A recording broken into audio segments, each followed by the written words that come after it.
Madurai to Africa channel Navaneethakrishnan Kalidas. இன்னைக்கு ஒரு அதிசயம் நடந்துச்சு.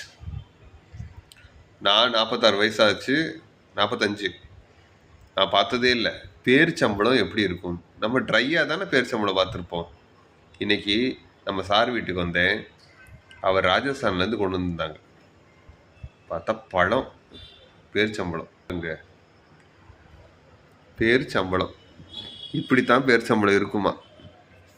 இது ட்ரை ஆன பிறகு நம்மளுக்கு கிடைக்கிது. இது காயாக இருந்து கனியாகி இது இப்போ அரைக்கனி. ஆனால் நல்லா தான் அமுக்குனாலும் அமுங்க முடியுது. சூப்பராக இருக்குது. ஸோ இதுதான் இங்கே ரியலாக கிடைக்கிற பேரிச்சம்பழம். இதை ட்ரை பண்ணி நம்மளுக்கு அதுக்கப்புறம் சக்கரை பாம்பு எல்லாத்தையும் போட்டு கொண்டு வந்து நம்மகிட்ட கொடுக்குறேன். நம்ம தான் அதை தான் சாப்பிட்றோம். தேங்க்ஸ் ஃபார் வாட்சிங். 1 நிமிஷம் வீடியோ தான் இது. என்ஜாய் பண்ணுங்கள். நாளைக்கு சுதந்திர தினத்தை கொண்டாடுவோம். ஜெய்ஹிந்த்.